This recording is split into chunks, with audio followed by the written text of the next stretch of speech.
Welcome to Kicking the Ash podcast, where we don't just chase dreams. We trip, we fall, we cry. But that's actually half the fun. Here we laugh at the mess, embrace the imperfections, celebrate the wins, and remind you that starting from scratch is actually the best part of the story. So buckle up because it's about to get ash kicking. We have our second guest, Nico, who is the owner of one of the famous restaurants in LA called the Little Door. It's been rated the most beautiful place in LA or the most romantic place in LA. And it didn't happen overnight. And we want to talk about the story behind the opening and him coming from France to LA. So, welcome, Nico. Hello, hello. So, I want to ask you a couple questions because you came to LA 40 years ago, almost 40 years ago. So, the city wasn't the same. We didn't use any phones, we didn't use any GPS. It was back to maps and stuff like that. So, well, first, why did you decide to come to LA from France? I follow somehow my brother's path. I was going to go somewhere at one point anyway, because he was a bit older. He was able to leave the house before me, um, and we come from a small town in southwest of France, which is incredible. I mean, we were blessed by the way we grew up. It was on a beach. We were basically very lucky. We didn't grow up in a city. So we were always out. And but like anything else, I think when you are in a small town, you start to miss something. You look at you listen to music, coming from California, you look at certain film you see, right? Where you see the surfer, because we used to windsurf a lot, right? Okay. Because of the where we grew up. And of course, like Hawaii, California, the music, all of that, all of a sudden start to sink in, and Fredo left before me, basically. He went to a cooking school, and he moved to Paris. From Paris, he moved to Florida. From Florida, and we moved to Newport Beach, actually, and then LA. And me, I was trying to follow him, but it was since I was younger, it was a bit more difficult. My dad didn't want me to go because my brother was already gone, and he wanted to keep me with him. So it took a while, and it was a bit of a break, when I left. I think for my parents, because the two sons were gone, basically. And, it was not that simple for them. And I came to LA at 20 years old, basically. I had one-way tickets, basically. Yeah. And I didn't expect to stay either. I was just going without having, the idea of maybe staying, for 40 years. That was definitely not on the agenda. Yeah. And then from that, I think what happened to us was we grew up in a place where it's extremely dead in winter and extremely busy in summer. Everybody lives, in those, type of town. They do hospitality because you actually go to school in winter, and in summer when all the tourists come, you work in a restaurant, you work in an hotel, you work in a camping ground. So it's already inside the DNA, basically, of those towns, right? So we all had some certain knowledge of about to greet people and to work in a club or in a restaurant or something, for the tourists. Yeah. So when we came here, basically, first of all, I had no idea that Hollywood was in LA. Just to give you, some idea. I had no clue. I realized only when I was here. And you saw the sign? Yeah, Okay, great. I had no idea. Okay. It's true. I had no idea. I knew, that we are in California. I knew that we could surf and maybe windsurf. You know what I mean? It was all about that to me. And of course, being there, the desert, the music, this hippie, things, what I mean, than California had. was a big drive, you know. So we decided to, you know, the only way, you know, we could basically do something, make money was, you know, going into hospitality, Mm. which we knew how to do. Fredo started before me. You know, he was in Newport and he moved to LA. Then I was trying to actually visit him. And he had this place he was helping.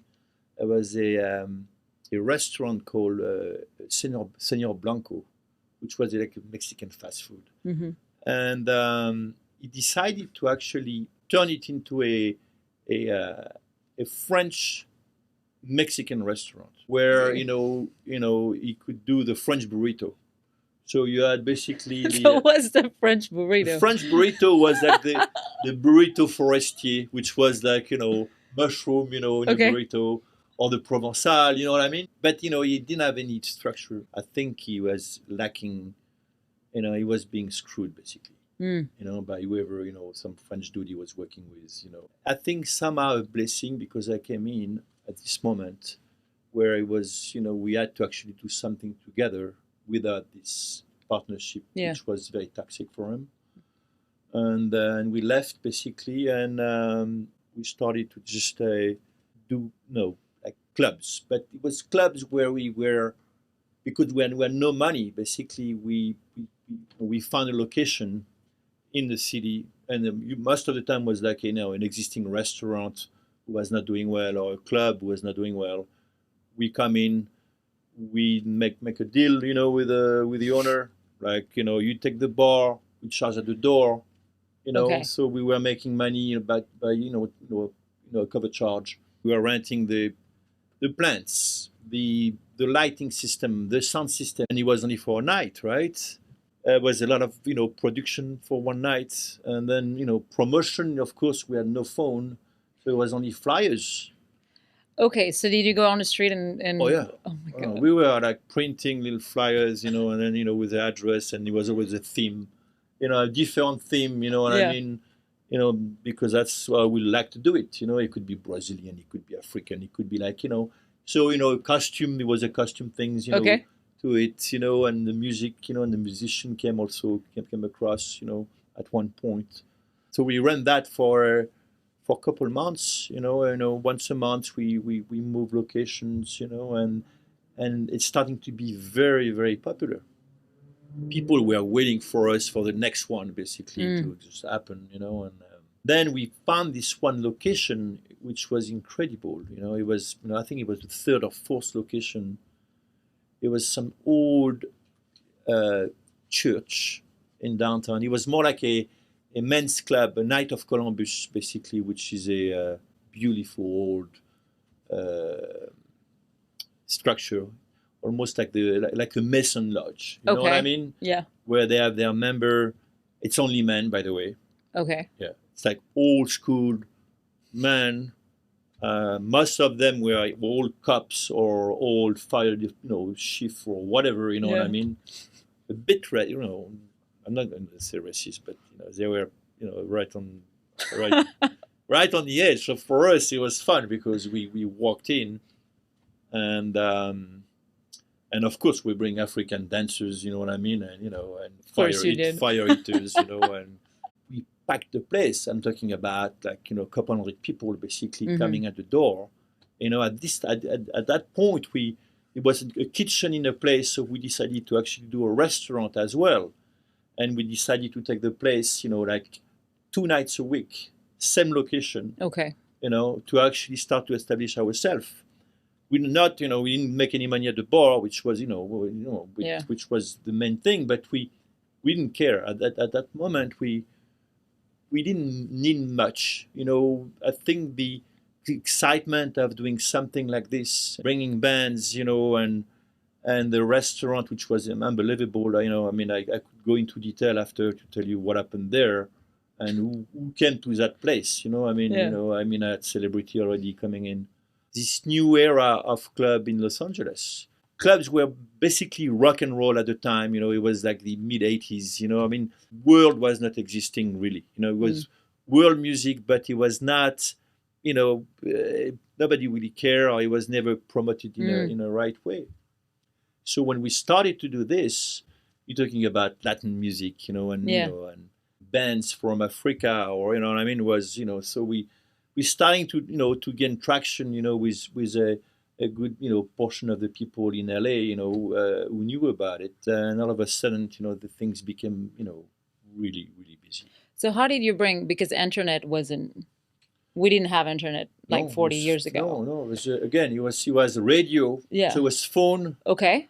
radio. Then, you know, the radio station start to actually promote. You know, if you had a, you know, some sort of, you know, special event, a band coming from, you know, from Europe, or Yeah. you know, that was basically the only way, you know, you could, you know, promote it, like in the old days. You know what I mean? You Yeah. had, you know, yeah, poster, you know, or Yeah. flyers, or, you know, answering machine. So, you know, you call, you know, somebody leave a message for you, basically, right? Yes. You don't know until you call your Yeah. machine, you know, and, you know, and it was, but Yeah. it was working. Do you think, because you live with no internet and now it's all social media, right? Do you think it was more, not easier, but it was more a human connection back in the days, because meeting people face to face instead of having them on the phone, you create more connection through those events than today, just sending stuff on your phone and on social media? You build up a more faithful, Mm. you know, friendship in, you know, in general, or, you know, or followers in general, because I think there is an effort made Yes. at this moment, you know, to actually, you know, go see something. When you decided to go someplace or to meet somebody, Yeah. you do it. You know, it was not like, I think it was way less a you call that a not disturbance, but a Options. yeah, options. You know, the problem I think nowadays is like, you know, you could just, you know, suck Tinder. You know what I mean? Like, hello, you know, I mean, you know, which doesn't Yes. make any sense. I think it was different, you know, and I don't know if it was harder, or, you know, or easier for businesses, because everybody could use internet now and do, you know, social media Mhm. promote their thing, you know. So um, I think what made us different at the time is being able to bring the live in a, you know, and when I'm talking about live music and Yeah. live shows from all over the world. We had an incredible, you know, kitchen, also, you know, incredible food. We were, you know, also maybe part of the new cuisine, you know what I Yeah. mean? The, you know, which was not existing. Everything we touched at the time was completely new. You know, we had a very strict policy also at the door. It was not about, you know, letting only rich people in, right? Because if you only have rich people, it's boring, basically.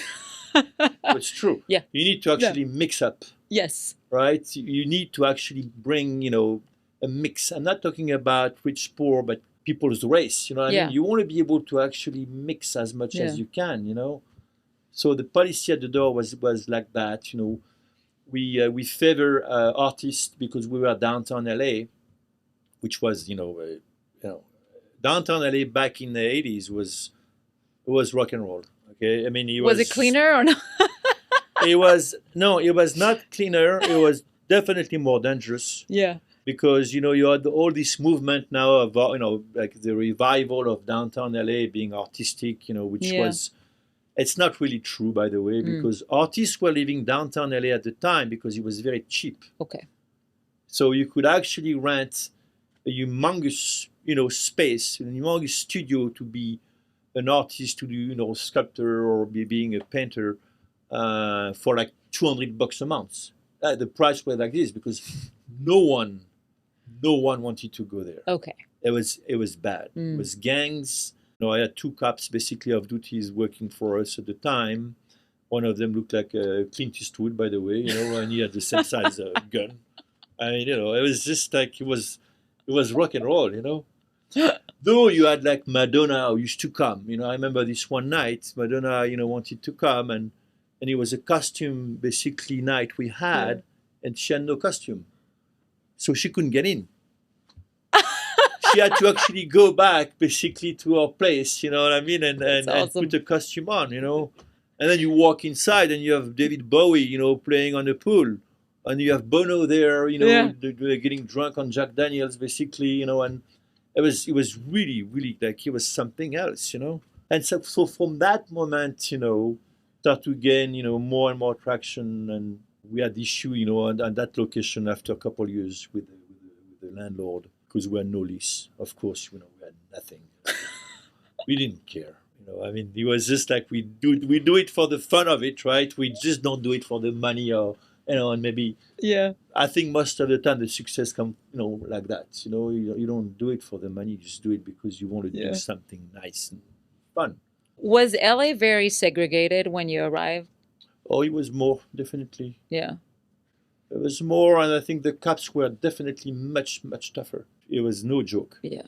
They were the kings, basically. There are a lot of, diversity in Europe. Here, people are more in community and not putting themselves together. What was the most difficult thing putting all those people in one place at one time for one night?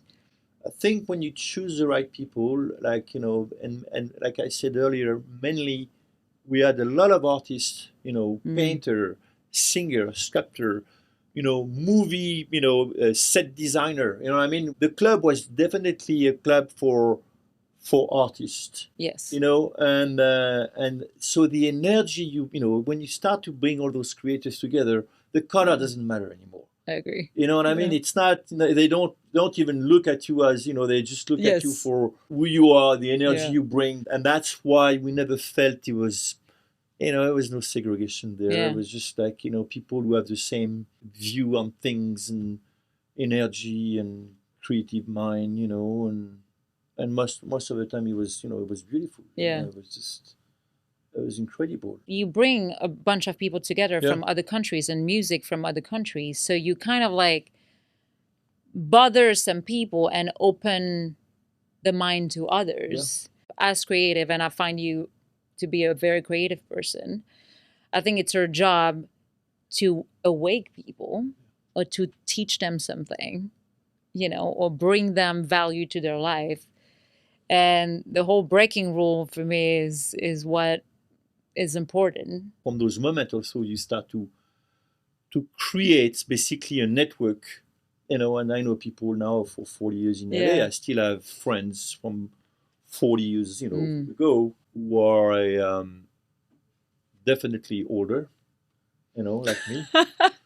Well, you don't go back younger. That's no, for you sure. don't go back, but I think you could stay young though. I think there is a way. I think it's important to keep hanging with young people.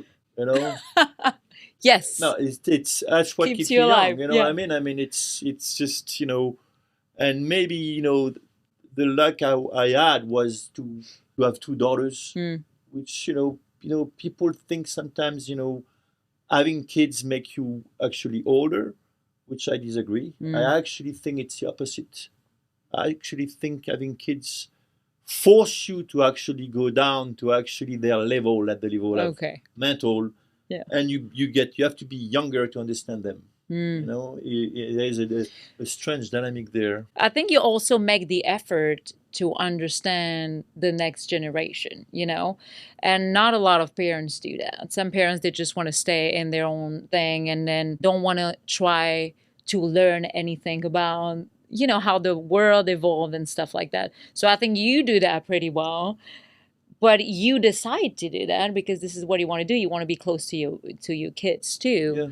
But you also have this freshness to always wanting to be in the party life, which comes from what you're saying to me about creating live moment with people. And I think you still have that today. And what's make you young is because you're still in love with life. Even in the way you created the restaurant, you have people in there working there, have big personalities. How did you find all this stuff? People have such unique personality because you chose them, but you chose them for a reason. And I think like this creative part of you make you pick the right people for the right place, And when you look at a restaurant today, everybody love being here. Yeah. And I think it's because of you. It's not because of the job, because the hospitality is a very difficult job. You treat that place. I mean, like any place we've done, since we came to LA, like your house.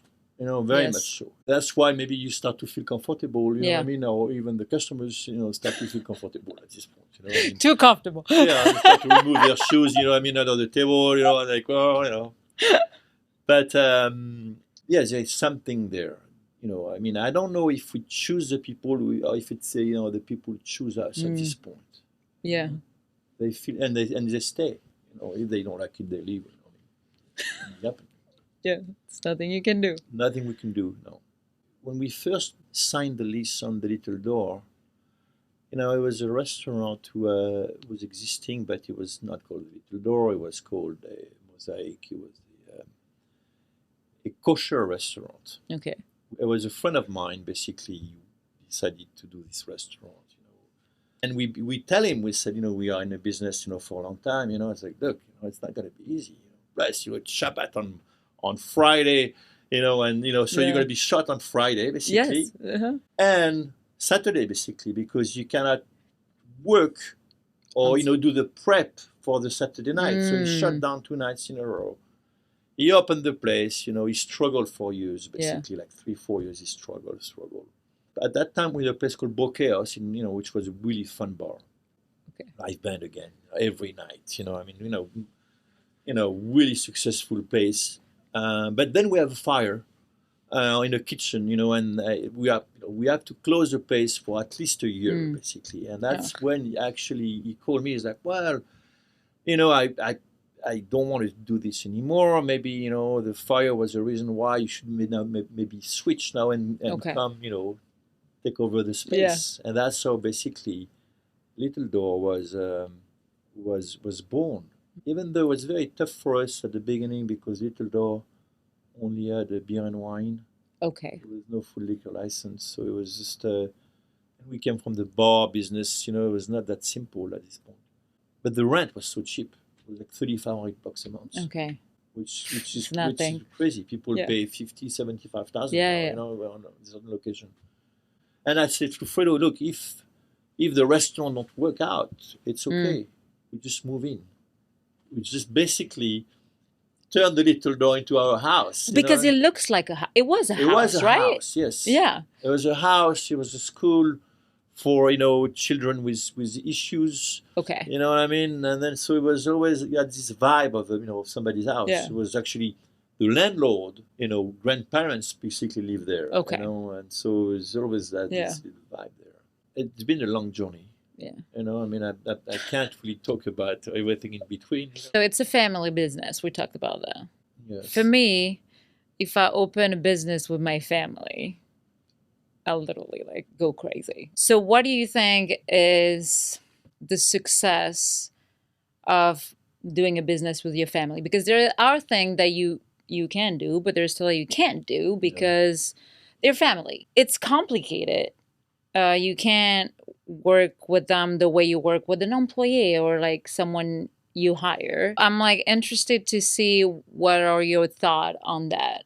I know, what you are saying because I witnessed this with my father and his brother. Yes. You know what I mean? Actually fighting, actually being in competition between themselves. They were in the same field of business and they were actually, and he was not good. He became nasty, fighting and not very kind, not very nice. So I think that maybe not traumatized me, but was a bit, I when I saw what happened there, I was like, it should be the opposite at this point. You know what I mean? I should try to actually make sure this will never happen between, between my brother and myself, right? Yes. There is always an ego issue, in anything, and I think that ego, has to be put aside, you know what I mean? And it's not simple, not everybody can do that. I'm a Libra, actually. So we know. The problem with the Libra, it's like we are like the, what you call that? The the punching ball, basically. Like a punching. You are the punch. You're in between, being make sure, okay, yes, it's fine there, it's okay here. You know what I mean? Trying to actually negotiate in the center, and maybe that's why we stayed together for so long. Yeah. And I'm pretty sure a lot of people would have walked away if it was not, you. up to me. you're such a rock when it comes to like the business. And then also you have your daughters come in, you have Freda's wife, and it's a lot going on, right? You make it seem so easy that you're like, okay, there are hope that family business can actually work. I don't know. I can't see myself doing it. I mean, my parents own a restaurant, and I've worked with them before coming to LA because I needed to save money. And I'm like, I can't wait to get out of here. Because it's a lot. You leave with the person and then you work with the person, and there's no break in between. But I think you balance everything pretty well, and honestly, like, good job. Yeah, I think it's getting, maybe it was more difficult at the beginning, Mm, I was married, you know what I mean? And that was another, huge, especially when you're married, you have kids, you're in a restaurant business, mm, it's already tough if you don't, being married, having kids in LA, you have no family to take care of the kids. I mean, you have to do everything on your own. On the top yeah, of it, you are out at night, late, you work yeah, late. The kids wake up early. You have to take them to school. You have to do the lunchbox. I mean, the pressure yeah, was crazy, and you don't sleep much. And it's just. So I think going through that, and being able to survive this, even though the marriage didn't survive, you know what I mean. But I'm not saying it was because of it. I think it was maybe because the choices of what happened. we're not getting Um, into details. no, but I think life, is a long lesson. You learn every day. There is no age not to learn. Yeah, And actually not to repeat certain things you do or mm, take certain things, at the first degree. You know what I mean? Right away could be really bad for you. Wisdom comes with time. I mean, yeah, as you age, you start to analyze things differently. And I think I'm in a place now in my life where I could actually, could actually say that. If something doesn't work, then it's okay. Just open another drawer. You know what I mean? Oh, this one, oh, this one. I mean, yeah. there's You adjust. solutions. You adjust. Yes. Yeah. It's part of of growing. We failed, Yeah. multiple times. I mean, there was certain decisions were made. And it was not. It was bad actually. Yeah. We had some really really hard time. Mm, Pre-COVID was extremely tough. I actually think COVID was a very good thing for us. I mean, okay. as horrible, as COVID was, Mm-hmm. I think it was a reset for us. Like, Yes. you shut down, all the staff left, you know what I mean? No, it's not even about firing people, or like laying off people, I'm sorry. They just left, Yeah. and it was actually new blood came in, basically. Yeah. We were able to actually, like, rethink a lot of things, you know what I mean? And the restaurant basically, was already 25 years old. It was already past, to the 20 years mark, Yes. basically, was becoming a routine, you know what I mean? Mm, It was, I think, actually a time to recreate stuff, yeah. and And then refreshed a little bit. Yeah. refresh. And then the success was basically, you could see now it's Yeah. actually, we are busier than ever.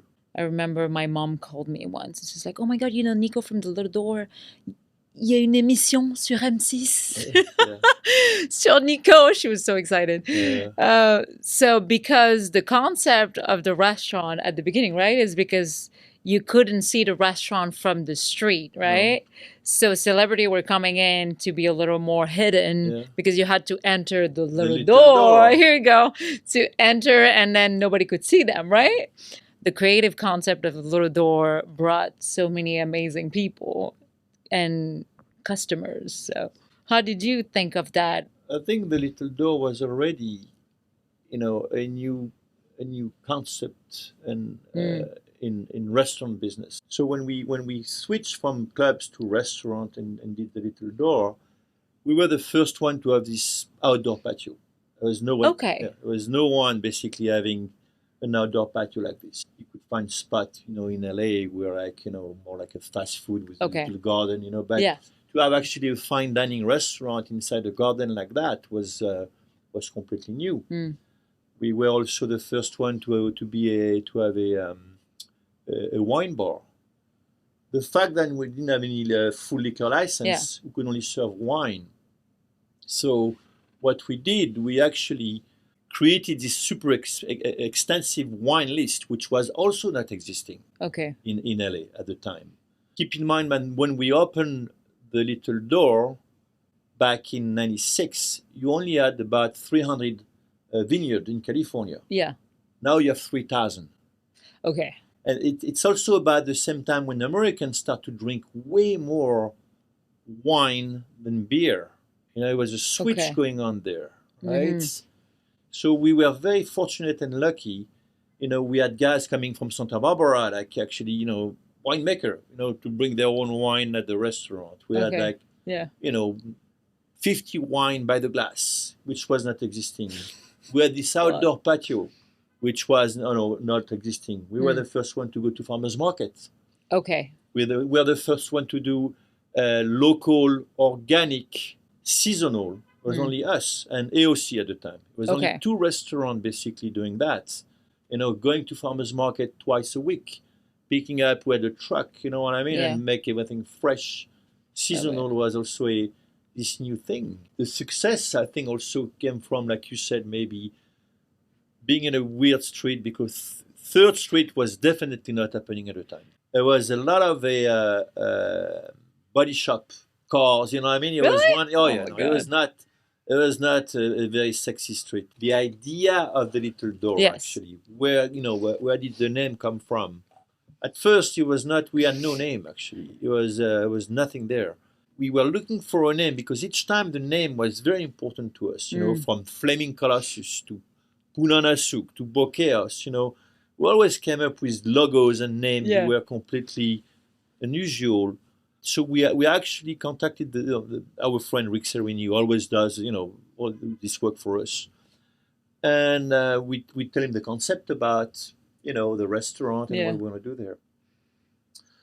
And at the time, again, it was no phone really. It was just like So we get a fax at the house, like a fax came out like this, on paper, and then we see a cat, and I'm looking at the fax. I'm like, what the hell? Is he making fun of us? You know what I mean? I mean, it's actually a joke because, the logo of a little door, it looked like if 5 years old basically drew it. You know what I mean? I mean, the graphic at the time, because we come from everything was very square and the lines like like very modern. You have a drawing like this, which was was very different. Mm-hmm. Nevertheless, we actually kept that logo, and then we were like, what do we do around that? So we found this door in this place in the valley who was selling a lot of antique from Mexico and beautiful stuff. And we found this giant door, which was a Spanish style door. And inside that giant door, basically, would fit perfectly into the opening of what we had. Yeah. You had the little door. So love it. So the idea was, what? We have this little door. We have the cat. Yes. So we put them together basically. On the sheet, you have the little door. You have the big cat. The big cat cannot go through the little door. You have the mice basically dancing on the other side. Okay. And that's how the whole story, which was very childish, but on the same time it was fun, right? So when did you realize that the place was popping? I think the first 2 weeks, 3 weeks were definitely not busy. Yeah. We were actually waiting for people, and then we got bombarded. We really got completely slammed. So only 3 weeks. Yeah, only 3 weeks. Wow. But also we were never fan of actually grand opening. We don't like this. We never did it. We always open very slowly, because a grand opening, it's impossible. Nobody's ready. Your staff is not ready. The kitchen is nothing is ready. How can you basically get a few hundred people in the place? and have them actually like being treated the right way. Yeah. It's very difficult. The food is not there, the menu is going to change, the Yeah. staff is going to change too, at this point, Yeah. because certain people will leave Mm. or will be will change. But we decided to actually really open as slow as possible and feel. It's almost like buying a new car, and you break it in. You know what I mean? It just goes slow at the beginning, and And then you get you used to change it. the oil. Yeah. You know what I mean? And then you go faster and faster, right? But I think you also like, you're never completely ready every time you do something. There's no way in life where you said, I'm ready. Like for me, all my project, I feel like I'm never 100% ready for anything I do. But sometimes you have to go through like, okay, I'm not ready, but I'm going to do it anyway. And we adjust along the way. Because if you wait for the time where you're like, okay, I'm ready, you're never going to do anything. No. No. Even like today, today I'm like, are we ready? No. No, there's No. always room for improvement. Exactly. But, no, it's the same thing for. I think it's the same thing for everything. Yeah. You're never ready. No. It's like talking to God and say, God, I have a plan. And God's going to say, oh, yeah, you have a plan? Me too, I have a plan, by the way. Show me if both comes together. Good luck. Would you see yourself being where you're at today when you were 20? Would you imagine opening this place? No, it was not. Nothing was planned like Yeah. this. I think, though, when you have good intention and you throw those good intention out there, it's almost like something is going to grow. You keep throwing seeds. You know what I mean? And just like look, I want to do this and that. And then at one point something is going to is going to come. You know what I mean? Something's going to pop up. And all those ideas. I mean, it could be bad ideas too, by the way, and they also could actually come out of the ground, so. I am sure you had very bad ideas. No, but like the concept of action, because a lot of people is like, yeah, I ask, I pray for it. But do you take action to actually make it happen and show the universe or whoever you believe in that you're ready for it? Sometimes it's not good to think too much. And I think you have that when you're like, let's do it and see how it goes. You're kind of like me, let's do it and see how it goes. Instead of, okay, I'll pray for it and wait for actually you wait for nothing. You can't do that. No, you can't. So you cannot pray and waiting for something to happen. That doesn't coming work. from the sky. It doesn't happen. No, it doesn't happen. Exactly. You have the story of this guy, who's got these horses and his and the carriage, you know what I mean? And the thing is stuck in the mud, and he's like on his knee, like, praying God, that to help him to actually get the carriage out. Nothing happened. And then you have the other guy, basically, who's behind the carriage, pushing it, insulting God, basically, like, you motherfucker. And then get the carriage out. I mean, I love that. It's what it is. You just have to keep pushing, certain things, I mean, it just... Yeah, you have wait to. for it. I want to talk about the difference between Europe and here. What was the thing you liked about the US that you didn't like in France, and the thing that you actually like better in Europe and don't like here? I think if you're an entrepreneur, it's definitely easier here. I think it's the best country in the world for that. You want to go work in Russia or in India, or where do you want to go, really?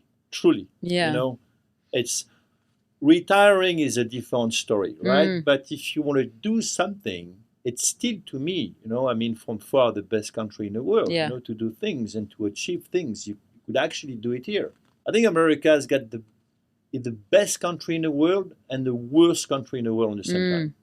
Also, the liberty factor, people are like complaining, oh, we have no liberty. Oh, come on. We have so much liberty here. We don't realize it because we don't live in China. Or we know what I mean? We don't realize actually then we could say things. Even Europe is becoming much tougher than America, I think, Actually a bit more strict. So that, I think, kept us here. Not only the success of what we have, also LA is, let's face it, it is what it is, but it's still very convenient. I mean, we have maybe the best weather in the world, you know what I mean? It's still a huge city. You have the sea, you have the mountains, you have it's still full of creative people. It might not be, a place you want to retire, that I would admit. I mean, I don't think I will actually retire here. But then where? You know what I mean? Yeah. Maybe France, I don't know. Spain. Yeah. There's a lot of bad things in America, but the opportunity and the way I personally grew as a person and as an artist, I wouldn't be able to do that in Europe. Because there's something here, and I know you didn't know Hollywood was here when you came in, but there's something in the energy of this city that makes it so special. And I think it's the creative from back then, and then it's in the ground. You can feel the energy here that the city is made for creative, and it's weird, and I don't know how to explain it, but it feels like it's full of possibility that you can't find anywhere else. No, it's true. It's true. And and I witnessed that with people. I have stories, of people, which I used to hang with. Mm-hmm. It became, Jamin was a doorman at Punana Souk. Yeah. Lucy Lou, used to give me massage for $50. Yeah. Those are real story. You know what I mean? Yes. I mean, it was just, it's true. She's still my friend. Yeah. But I'm gonna say, you remember when you give me a massage? I'm not gonna say that, but it happened. You know what I mean? She was living in a small apartment in Yes. Hollywood. You know what I mean? And that's the beauty of LA. There's some stuff happening here which is not happening anywhere else. Yeah, I believe so. But I think also it's because it's attracting a lot of creative people. There's also something about you that I love because you're super French. You haven't. Listen My to me. accent is French. And your accent is super French, but you don't have. Because I'm gonna say it, the French can be very critical, judgmental, and negative, and you don't have that. That's why I left. And even when I go back to France now, and I go often, I can't. I'm having a hard time. At least you walk the street here, you say hi to somebody on the street, right? Or somebody you don't know. Yeah. You cross, hello. You try to do this in French, they look at you like, what do you want? Qu'est-ce que tu veux? It's very strange. I think there are a bunch of of angry people. Yeah. I don't know why. They're the most incredible country in the world. They're so upset and and jealous and it's strange. It's very strange. It is strange, yeah. Though I know they love America. They will actually say that they hate America, but actually deep inside they are in love with America. So you said that, especially when the girls were young, and you had to manage the family life and the restaurant, what was the most difficult part for you as a father and as a business owner to manage all this together?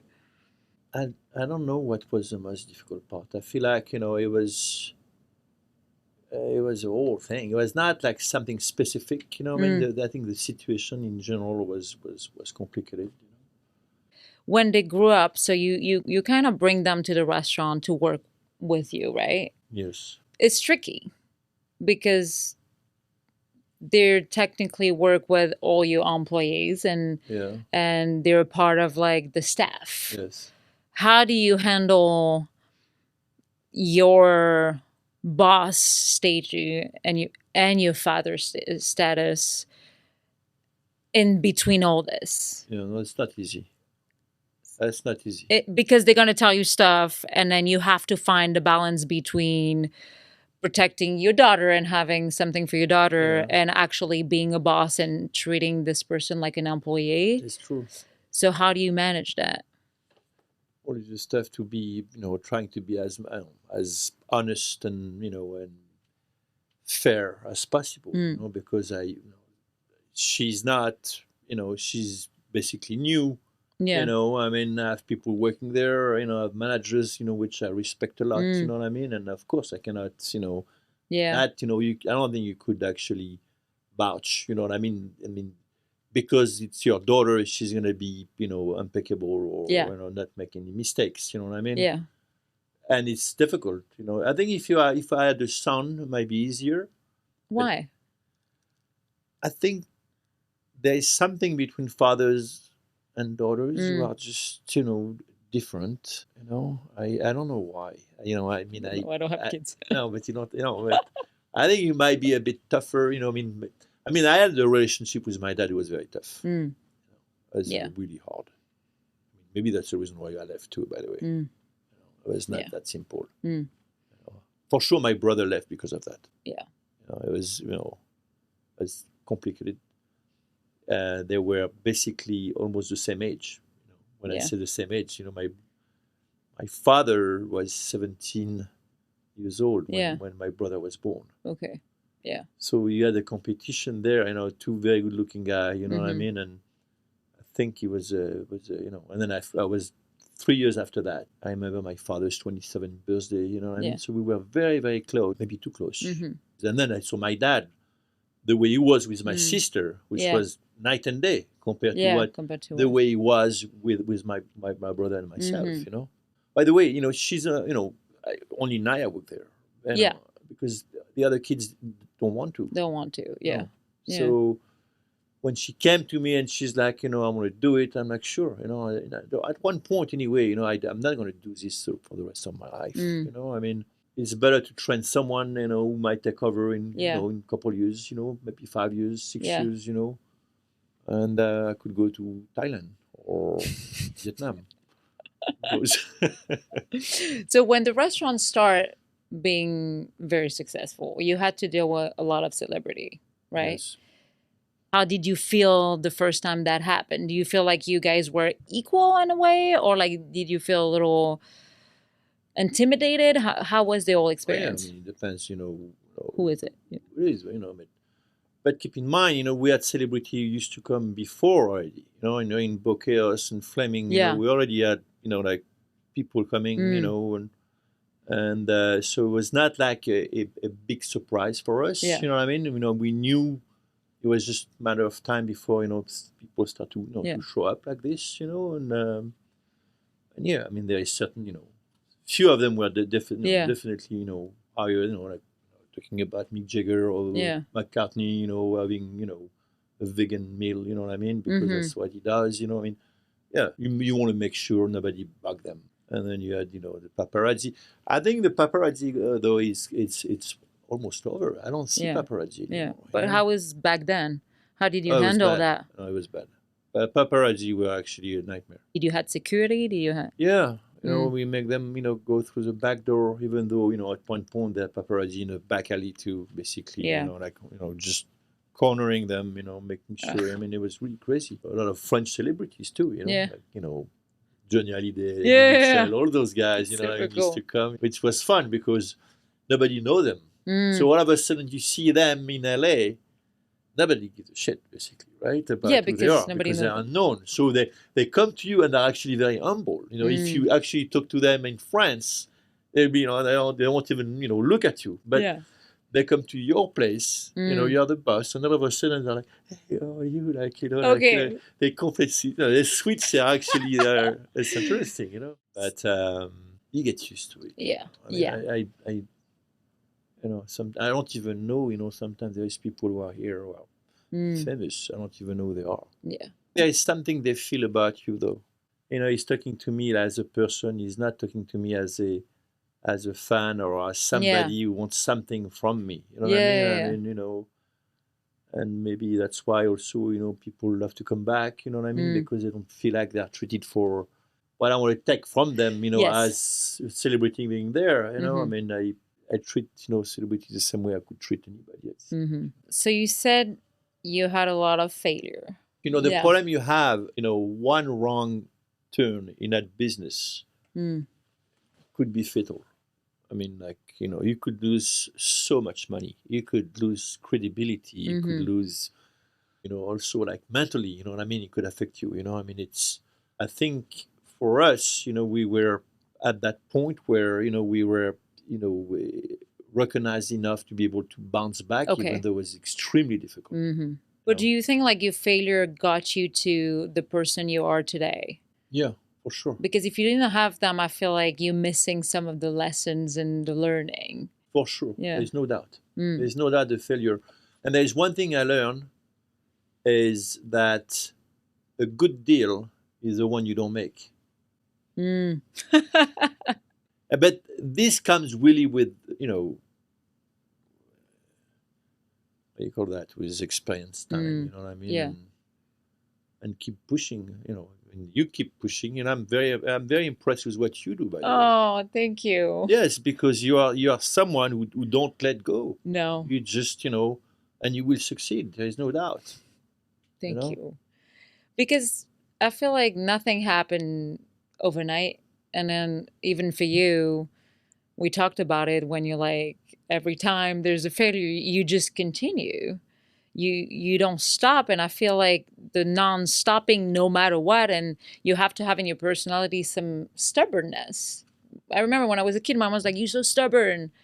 And today I'm like, yeah, I'm stubborn and I'm proud of being stubborn because I never let go. Well, the key is you have to be stubborn, but make sure you are right. Because you could be stubborn in in a wrong way. In a wrong way, But you know. So yeah, but you have to like learn and then continue, because for you didn't open the little door the first day you arrived in LA. no, it took 10 years basically of training and experiencing different things. You know, I Yes. mean, before to get to a product, you have to crawl before you walk. You have to Right. crawl before you, and it's this 10-year period I was talking about it. I feel like it's a big test. The universe is like, okay, let's see how much you want it. And then after the 10 years, you get what you want because you get to a point where you deserve it. Do you call yourself today a successful person? Yeah, I mean, it's I should be definitely grateful, Mm, you know, and for what I've done, what we've done, Yeah. you know. Am I fulfilled? You know, I mean, I Mm. guess you feel you could always do more. Yeah. I tell you so many times that like you have something that works 24/7, with or without you, which is fantastic. Yes, Because you put some people that you can trust. trust. Yeah. You treat well. Yeah. You pay Absolutely. well. Yeah. You know, I mean, There's a all package, of that yeah. is a package basically. You know, and then there is, like you said, big trust. You know, and Yeah. or sometimes I'm a bit, I mean, I always keep an eye. Of course, you have right? to. But Yeah. but I think it's a team. You know, it's just If you have an advice for someone that wants to start something new, or doesn't matter the business, what will be the advice? I think you could do anything you want in life Mm. as long as you don't get caught. Also, taking risk. Yeah. There is no way you could succeed, in general, if you don't take risk. Mm. If not, everybody will do it. Yeah. If there is no risk, right? Yeah. Yeah, totally. At this point, you are not, special because everybody's doing it, and that's when your creativity basically and your sensitivity, start to kick in and say, no, I know, this is what we should do. We should do this, and we made the decision like this for the business. What do you say to people that didn't believe in you and said, "Oh, you can't do that"? I don't think it was specifically somebody who put me down. It was more the element. You know what I mean? It was the surrounding who put you down, or you want to put your seed basically, and and sometimes the soil doesn't accept it, and at this point you have to move on. I think we learned a lot from our mistakes. You also have this ability to always like wanting more. I know that people your age sometimes are like, I'm just gonna retire and chill. But you not like that. Why? Tiring is expiring. I truly believe the day you actually retire, your brain basically is going to send a message to your physical body when there is nothing else to do. Yeah. I think what keeps you alive is having projects. Yeah. What keeps you healthy, not only mentally but physically. It's having projects. And there is no age. I know That's people true. who are like 80 years old, or 85 years old, who still like go around basically. Yes. And I truly believe they are in good health because of that. Because there's these things, I mean, there is always an idea, and your body is going to follow this idea and make sure you support the idea. So what's next? What's the next I don't project, know. Nico? I would love to do an hotel. I don't know where yet, but I've been looking. I mean, I would love to have a hotel with awesome. with a great restaurant. Do it. Yeah, I don't know. That's an idea that's been floating in my mind. That's for cool. a while. I love it. I love it. If you had to do things differently, what would you change? Or do you just like everything you did, even like the bad decisions? Because I think they're part of the bad decisions were part of the good ones in Yeah. many ways. I mean, the good decision came because we had some bad ones. And all of a sudden you just okay, maybe this is Yeah. not the right road. Basically, Yeah. I think they're all they it's a yin and yang. Basically, it's Mm. just Yeah. it's just the good thing. There is no good thing if there is no bad thing. I don't know if you read The Alchemist. There's a phrase that stayed with me. When something happened, he always said, good thing, bad things, who knows? Yeah. Because we don't know, We don't know. when it happened, if it's a good thing or a bad thing. We'll know later. Now that when I look at things that are happening to me, I was like, okay, it's for a reason. For sure.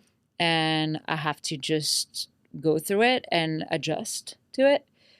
And I think that's the beauty of life, when you look back and you're like, oh, now I know why, Why I love sometimes it. you're stuck behind a car, at the traffic, and they're not moving, is because maybe that car's going to save your life. You know what I Yeah. mean? Maybe Yeah, who knows what's going to happen down the road. yeah, Or the guy who missed his plane, when doing 9/11. You know what I mean? There's Yeah. some dudes who miss their plane. They're like, You oh, I never missed know, my yeah. plane, and then yeah. thanks God. I think life is like this, and there's signs. Mm. And I think signs, they are there around you. If you look around, be aware of things, Mm. Yeah, the universe is showing you the way. Yeah. Where can we find the little door and find you? Because you're always at the restaurant, which is great, and it's a part of the charm. So tell us where we can find you. Or you could find me at the. You could just go on. Well, you could Google it, I guess. I mean, So 3rd Street, the 3rd little Street, door. 8164, West 3rd Street. Well, Nico, thank you. We will have you back when you do your hotel. Soon. Soon, do Hopefully. it. We call it the big door. I don't know what we're going to call it yet. Thank you for coming. It was a pleasure. Thank you. Thank you, guys. Thank you for Yeah. bearing with us.